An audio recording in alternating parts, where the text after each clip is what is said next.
At 25, Leo was doing everything he was told was right. He followed his parents' advice, got the safe degree, and landed a stable job. Now, he's drowning in debt.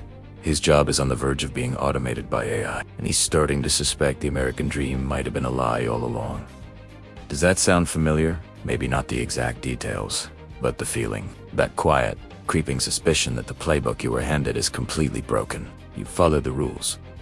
You checked all the boxes. You went to college, studied hard, and tried to find a good job. And for what? To end up feeling stuck, anxious, and miles away from the life you were promised. This isn't a video about pulling yourself up by your bootstraps. This isn't another lecture about working harder. This is about acknowledging a truth that older generations don't always seem to get. The game has changed. The map they gave us is outdated, and the destination they pointed to might not even exist anymore. We're going to talk about Leo. We're going to talk about the choices he made, the choices that were made for him, and the crushing reality he's facing at 25. But really, we're going to talk about you, because Leo's story is the story of an entire generation, staring down a future they weren't prepared for, asking one simple, terrifying question: what now?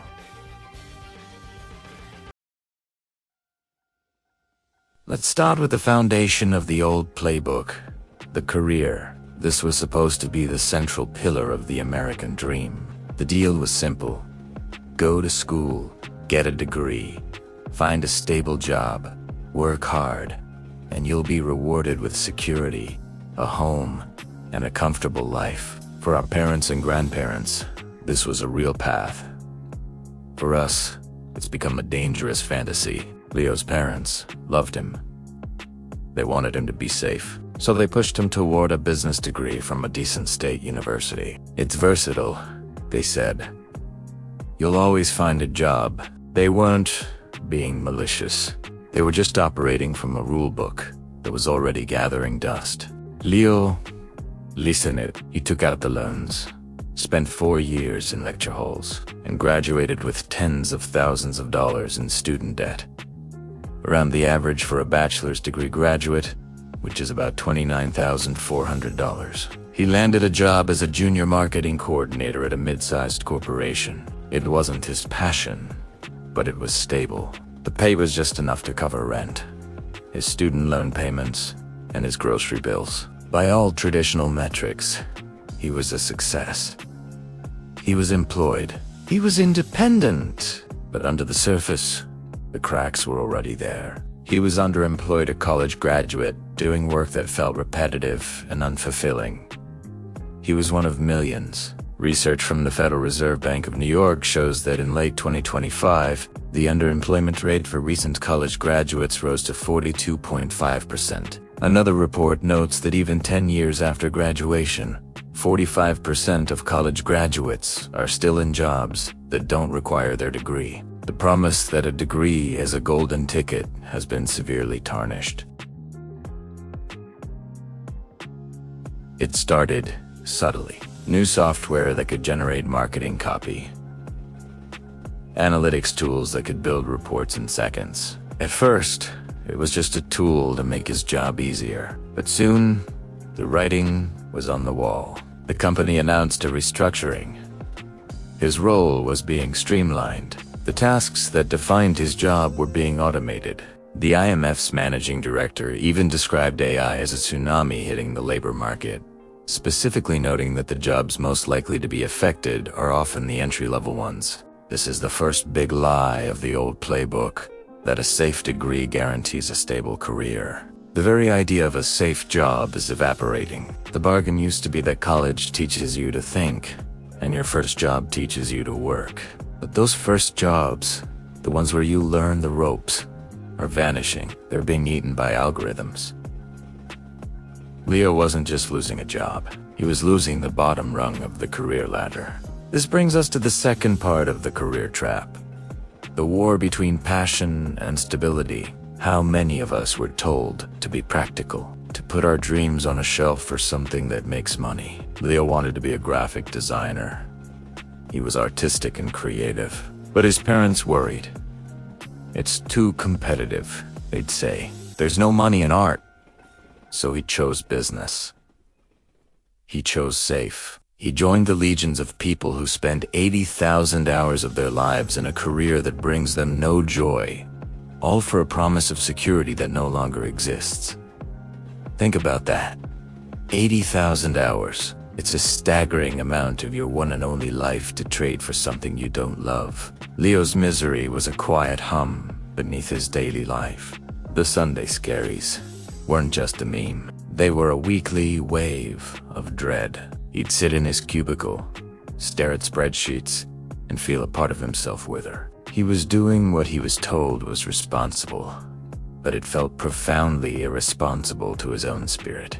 He was building a life he didn't want because he was scared of failing at the one he did. And this is the heart of the problem. The world has changed so dramatically that the safe path is now arguably the riskiest one.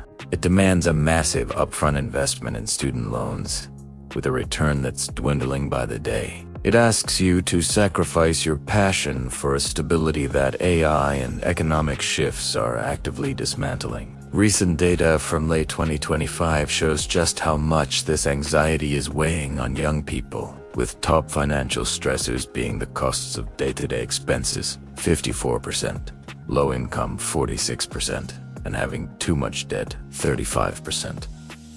Leo, at 25, is a perfect case study.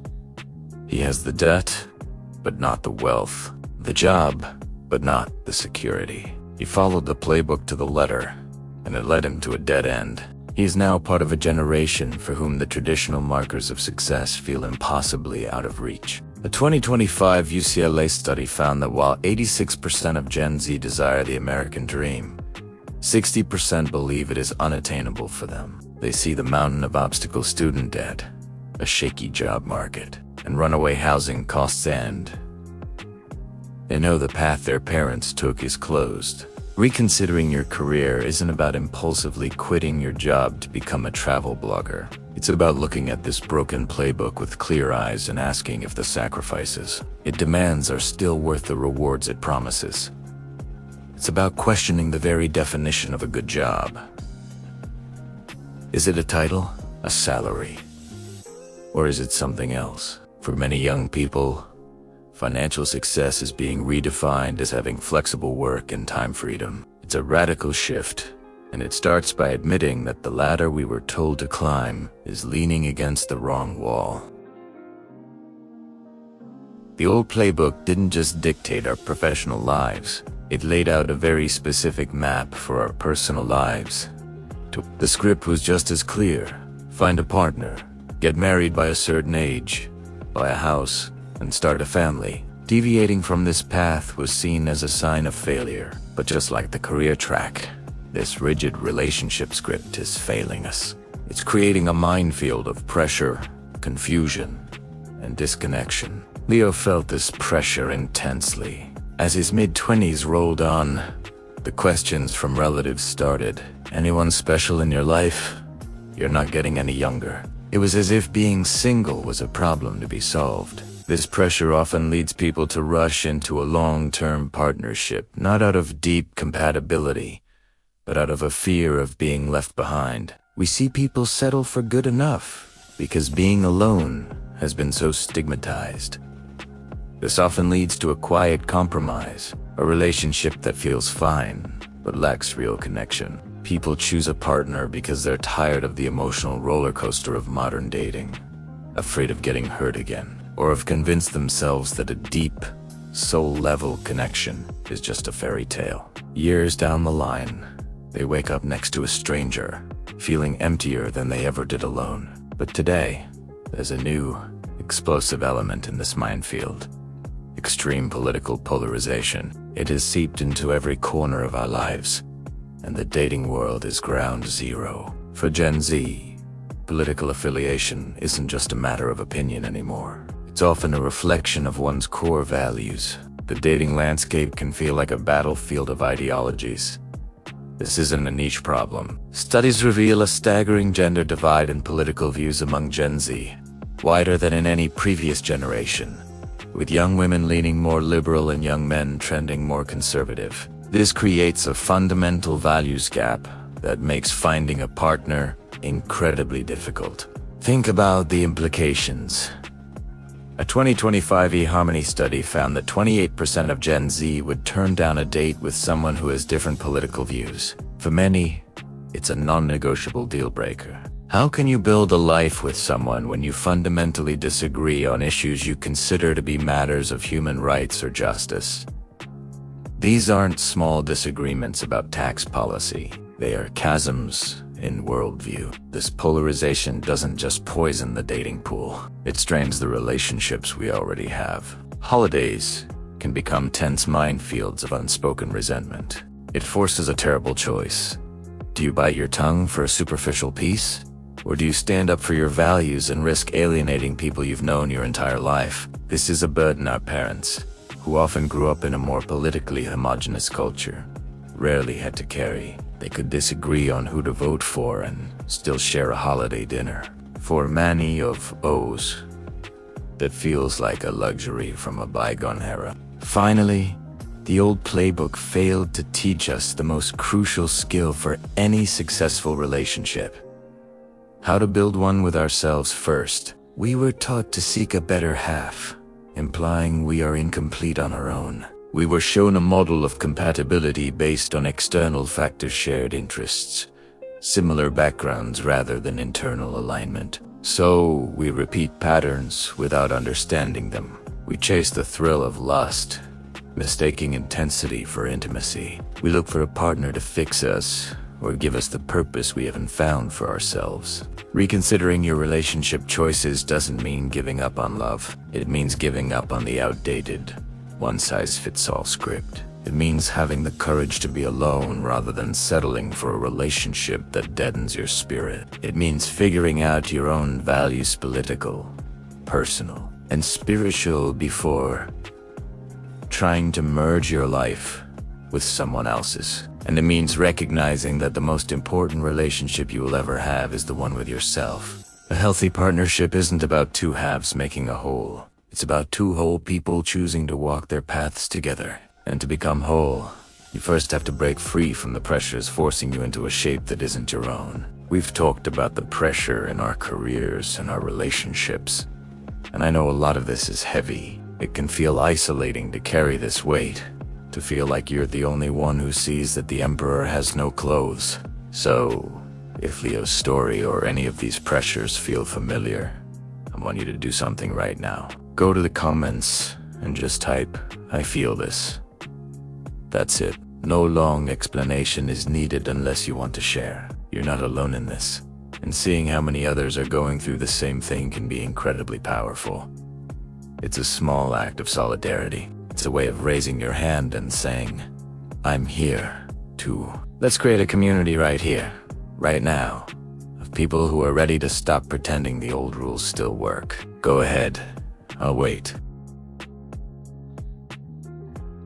Now we need to talk about the most intimate and often the most difficult area to change: our habits. These are the small, daily choices that, compounded over time, create our lives. The old playbook, with its focus on big milestones like graduation or a wedding, ignored the power of daily routines. It didn't prepare us for the quiet, nightly battles we fight with ourselves. Battles that often determine our happiness more than any external achievement. Let's start with what happens after the sun goes down. Many of us are trapped in what you could call the nighttime regret cycle. For Leo, after a draining day at his soulless job, the evening was his only escape. But it wasn't a healthy one. He'd collapse on the couch, order greasy takeout he couldn't really afford, and then lose hours scrolling through social media. He'd see curated images of friends who seemed to be crushing it, traveling, getting engaged, buying homes. Each post was a small paper cut to his self-esteem. He'd stay up late, watching one more episode, scrolling one more feed, his mind buzzing with envy, anxiety, and loneliness. He'd finally fall into a restless sleep around 2 a.m., only to have his alarm jolt him awake a few hours later. He'd hit snooze, skip his planned morning workout, grab a coffee and rush out the door, already exhausted. This cycle wasn't just making him tired. It was systematically wrecking his mood, productivity, and health. It's a spiral.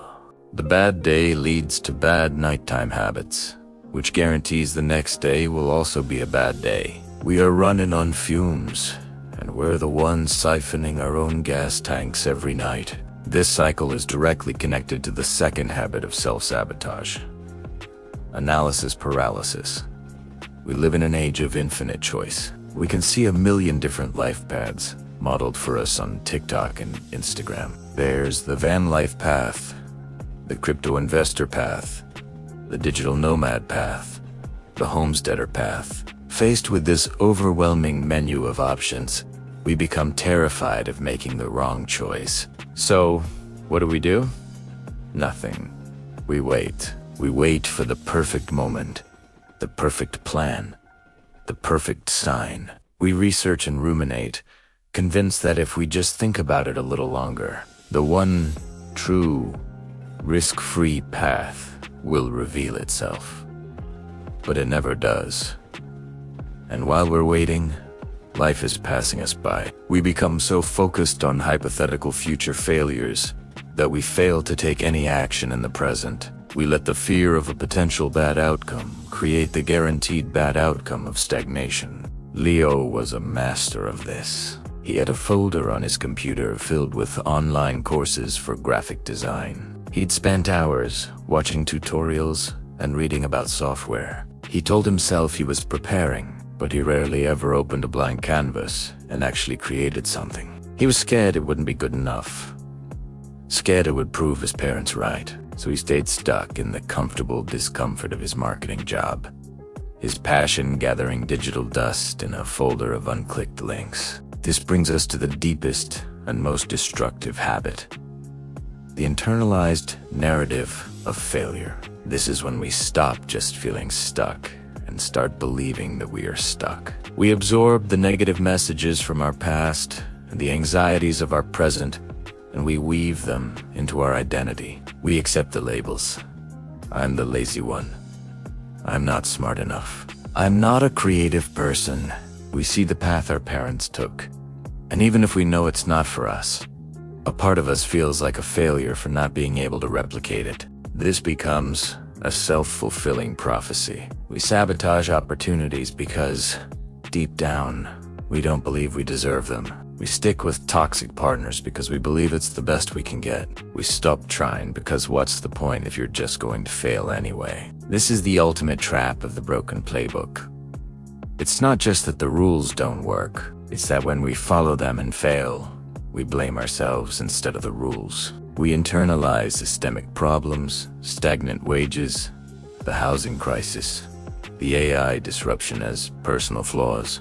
We look at the 60% of Gen Z who find the American dream unattainable, and instead of seeing a systemic crisis, we see millions of people who feel like personal failures. Reconsidering your habits isn't about finding a new productivity hack. It's about a fundamental shift in your internal monologue. It's about breaking the nighttime regret cycle, not with iron willpower, but with compassion. It's about escaping analysis paralysis by taking one tiny, imperfect action. Open a blank canvas. Leo. Write one sentence. Go for a 5-minute walk. The goal isn't to make the perfect choice. It's to prove to yourself that you can make a choice at all. And most importantly, it's about challenging the narrative of self-hate. The fact that you're struggling doesn't mean you're broken. It means you're awake. Okay, we've spent a lot of time dissecting the wreckage of the old playbook. And if you're feeling a little overwhelmed or even depressed right now, I get it. It's not a pretty picture. But this is not where the story ends. This is the turning point. This is where we stop analyzing the problem and start building the solution. The beautiful, liberating truth is that when the old map is useless, you are free to draw your own. This isn't about finding a new set of rigid rules. It's about developing a new set of principles for a life of active, intentional design. First, let's redefine return on investment in your career. The old model only cared about the financial ROI. The new model requires a more holistic view. Instead of just asking, how much will this pay me? Start asking, what skills will this teach me? What network will this give me? How much autonomy will I have? Will this align with my curiosity? For many in Gen Z, the new definition of success isn't a six-figure salary. It's flexible work and control over their time. Take the story of someone like Jake. He was on the path to a business degree and a mountain of debt that would have landed him in an job ripe for AI disruption. He realized the ROI wasn't there, so he dropped out and entered a paid apprenticeship for solar technology. This move was brilliant. He entered a booming field, got paid to learn while sidestepping the debt trap, and acquired a hard skill that couldn't be highly automated. Into those, he was earning a solid, debt-free income with skills that were in high demand. This is the new way forward. Skill acquisition over credentialism. Next, let's tackle relationships by building your own blueprint. The foundation of any healthy relationship is a healthy sense of self. The new playbook demands you do the internal work first. Before you look for a partner, look for yourself. Define your core values. Get brutally honest about your political and social beliefs.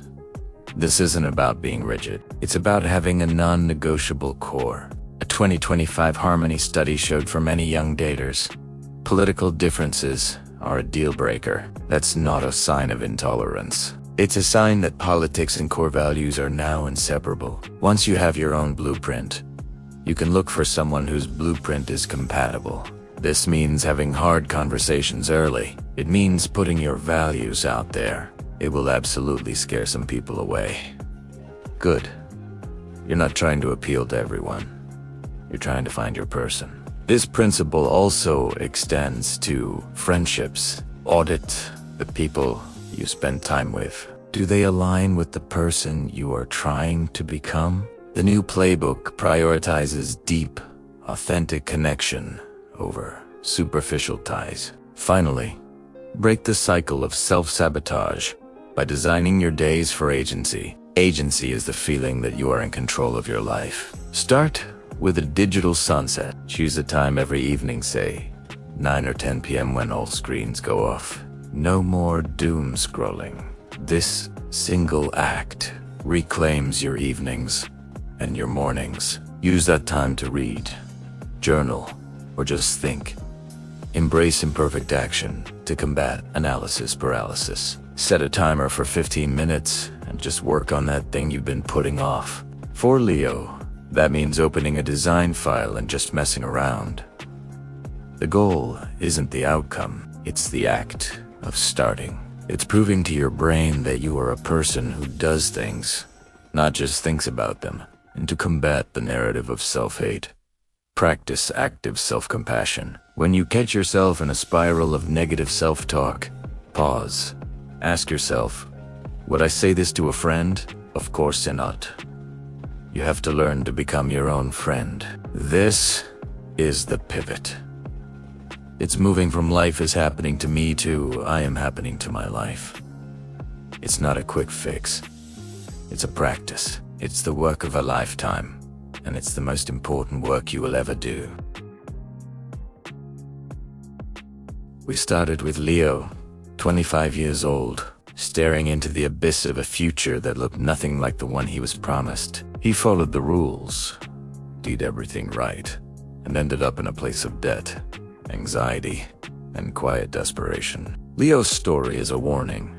We cannot use the same playbook our parents used and expect it to lead to happiness.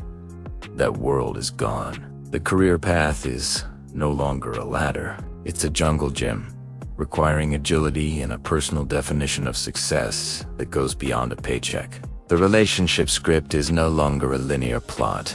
It's an improvisational play that requires a deep understanding of your own character and your daily habits are the very ink with which you write your story. It is completely rational to feel scared or angry about this. It's okay to mourn the loss of certainty that previous generations had.